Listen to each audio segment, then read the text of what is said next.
एकदम यहाँ पे जो एसयूवीज़ की भरमार हो गई। इससे पहले लोग सीडान लेते थे सर, इसकी कामयाबी के पीछे क्या फैक्टर्स थे? ये एक ग्लोबल ट्रेंड है। अगर आप ग्लोबली देखें ना तो पहले लोग सेडान पसंद करते थे, फिर एक क्रॉसओवर की मार्केट आना शुरू हुई। पाकिस्तान को तो बहुत एंड पे आता है दुनिया में। अगर आप देखें यूरोप के अंदर, जर्मनी के अंदर, दुबई के अंदर, हमारा ट्रेंड ज़्यादातर हम लोग यूएई को फॉलो कर रहे होते हैं। तो उन सब में भी अगर आप देखें ग्लोबली एक डिमांड जो है ना एसयूवी की ज़रूर शुरू हुई थी। और पाकिस्तानी मार्केट में भी जब नए एंट्रेंट आए तो उन्होंने देखा कि यार सबसे ज़्यादा गैप इस मार्केट में है, तो हर कंपनी ने सबसे पहले एसयूवी लॉन्च की। लोग कहते हैं जी नीचे वाली जो है मार्केट 660 में कोई क्यों नहीं आ रहा।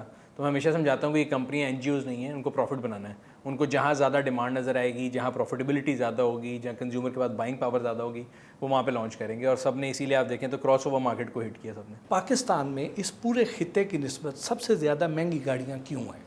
सर, बिल वास्ता और बिला वास्ता सबसे ज़्यादा टैक्स भी इस खित्ते में ही है।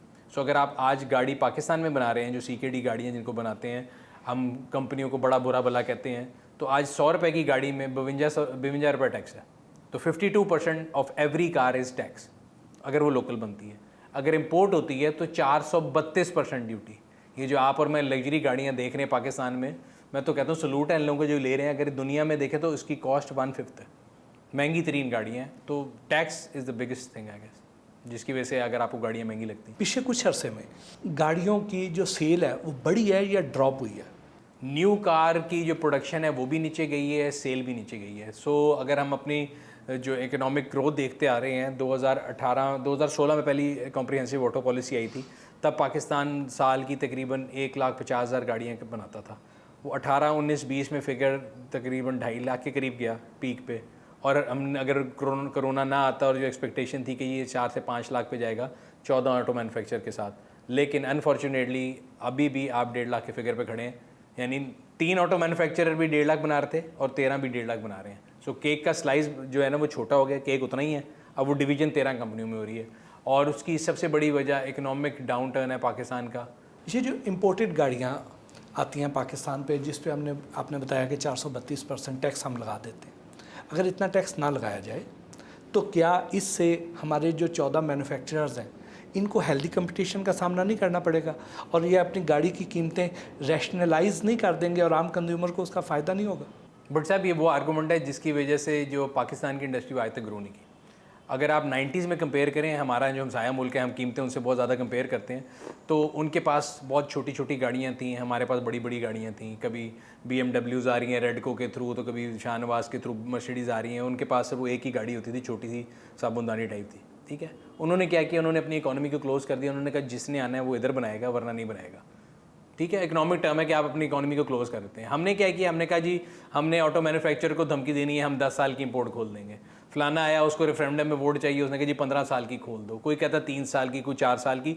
सो एक ऐसा सीसो है जिसकी वजह से ऑटो मैन्युफैक्चरर को हमेशा बहाना मिल जाता है।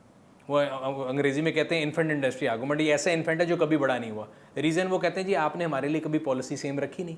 कभी आप 10 साल की इंपोर्ट खोलते हैं हमें डराने के लिए, कभी आप 15 साल की खोल देते हैं, कभी आप 3 साल की खोलते हैं, कभी आप 5 साल की, जिसकी वजह से हमारी इंडस्ट्री ग्रो नहीं की। क्या ये सच है कि पोर्शे ने पाकिस्तान को ब्लैकलिस्ट कर दिया? पोर्शे अब पाकिस्तान में गाड़ियाँ जो है नहीं बेचेगा? सर, ये जितनी मल्टी जो है ना इंपोर्टेड कंपनी होती हैं बहुत सियाने होते हैं।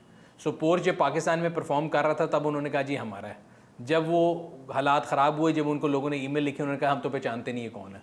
सिमिलरली ये भी हमारे एक दोस्त हैं, उन्होंने जो ऑडी एक बुक कराई वो लेट हो रही थी, उन्होंने ऑडी इंटरनेशनल को ईमेल लिखा, उन्होंने कहा जी हम इनको नहीं जानते। तो ये हमारे डीलर नहीं है, ये रीसेलर्स हैं। तो रीसेलर्स का क्या मतलब है, जो लेके रीसेल करता है, तो मैं और आप भी कर सकते हैं। तो अनफॉर्चुनेटली जितने भी बड़े ब्रांड हैं वो यहाँ से प्रॉफिट लेके जाते हैं, लेकिन जब कोई जिम्मेदारी की बारी आते हैं तो वो यहाँ पे हाथ नहीं पकड़ाते। तो ये एक पॉलिसी लूप होल है कि आप जितनी बड़ी मर्जी इंपोर्टेड कंपनी लेके आएँ, लोगों से पैसा लें, लेके चले जाएँ, कोई पूछने वाला नहीं।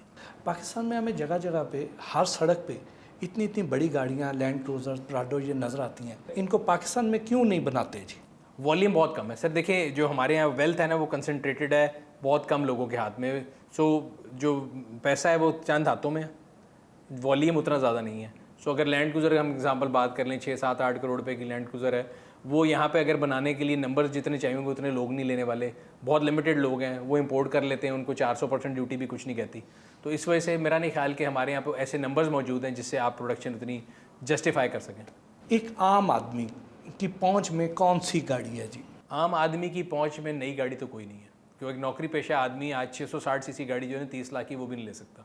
उसने बिजली का बिल देना है, घर का किराया देना है, फिर डिफरेंट इदारों के टैक्स देने हैं, फिर उसको नीलम जेलम सरचार्ज भी पढ़ना है, फिर उसको सारा कुछ पढ़ना है। सो वो सिंपल सी बात है, वो तो बेचारा ज़िंदगी गुजार ले, फिर उसने बच्चों की फ़ीस देनी है, फिर उसने टैक्स वालों को जाके बताना है कि उसने फ़ीस के पैसे कहाँ से अरेंज किए थे। तो ये सारा कुछ करते करते वो बेचारा ज़िंदगी में धूप छाँव में मोटरसाइकिल पे गुजार सकता है। मेरा नहीं ख्याल कि आम मतवसत तबके का आदमी 0 मीटर गाड़ी खरीद सकता है। ये जो हमें मुख्तलिफ शोरूम्स पे इम्पोर्टेड गाड़ियाँ नज़र आती हैं, उसमें छोटी भी हैं, उसमें बड़ी भी हैं, और ये जो गाड़ियाँ हैं इनका यहाँ पे कोई सेल्स नेटवर्क नहीं है, उनके पार्ट्स नहीं मिलते हैं, लेकिन मार्केट में वो बहुत ज़्यादा उसकी भरमार है। तो क्या आम आदमी को ऐसी गाड़ी ख़रीदनी चाहिए?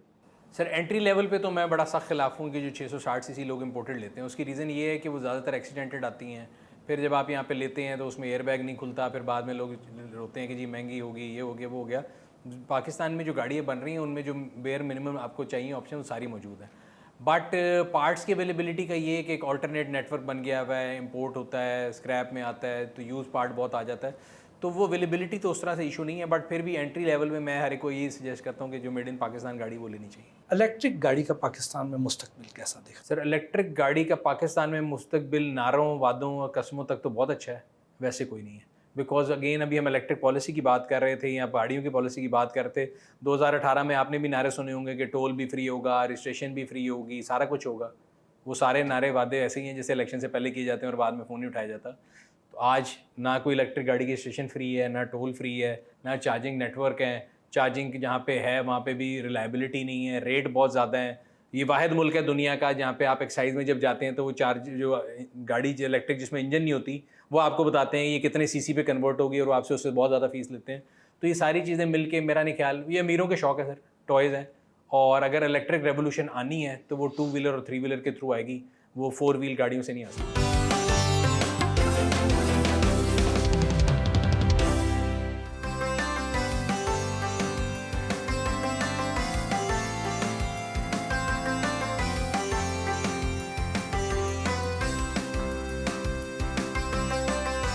तो किसी भी मल्टीनेशनल कंपनी की तरह हमने यहाँ पे कोशिश ये की है कि एक सेठ कंपनी ना हो। कल्चर ये है कि जो बंदा कंपनी में है वो अपनी इनपुट दे और एक आज़ादाना ख्याल से कंपनी आगे चले।